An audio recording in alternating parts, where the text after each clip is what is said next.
ဒီတစ်ခွာလေးရတက်တန်ဘယ်လောက်ရှိလဲဆိုတာကြည့်အောင်ဘာလို့ဆိုတော့သူရဲ့အပင်ချောက်ကိုကြည့်ပြီးတော့ကျွန်တော်တက်တန်တွဲကြအောင်နော်တနည်း2နှစ်3နှစ်4နှစ်5နှစ်6နှစ်9နှစ်10နှစ်9နှစ်10နှစ်ဒီတစ်ခွာလေးရတက်တန်က10နှစ်ရှိပြီဆိုရင်မိတ်ဆွေတကယ်ကြုံမလားဗျာဘလို့ကြည့်ပြီးသိနိုင်ရဲဆိုဒါကတော့သူတော့တနည်းမှတော့ပဲထွက်သူကမိုးရီတန်ကိုခံနိုင်ဖို့အတွက်တင်စီနဲ့လည်းကွယ်ရတက်ကြတာပဲဖြစ်ပါတယ်ကြည့်ပါဦးဗျာမိုးရီတောက်ကြတဲ့အချိန်မှာဆိုရင်ဆက်စိတ်ကမိုးရီဇက်လောက်ပဲသူ့ထိတယ်ပေါ့နော်တိုက်ရိုက်မိုးရီဇက်တော့မထိဘူး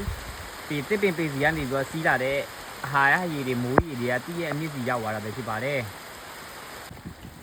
ကြည့်ပါဦးဗျာဖြူပွေးစွနေရောနော်လာနေတာဗျာ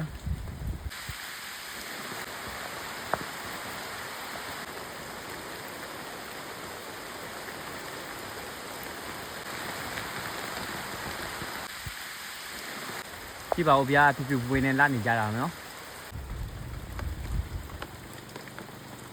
မိုးသစင်လို့လည်းခေါ်ကြတယ်ဒီကရင်သစင်မင်းတစ်ခွပန်းလေးတွေကကြတော့ကမိုးရဒီမှာအသက်ဝင်တယ်ပေါ့နော်အခုပိုင်းဒေသရဲ့အင်တိုင်းတောတွေမှာသူ့တွေ့ရပြီးတော့မှအဓိကအဖြစ်သူ့တွေ့ရတာပဲဖြစ်ပါတယ်အင်တိုင်းတောနဲ့အတူသူ့တွေ့ရတာပဲဖြစ်ပါတယ်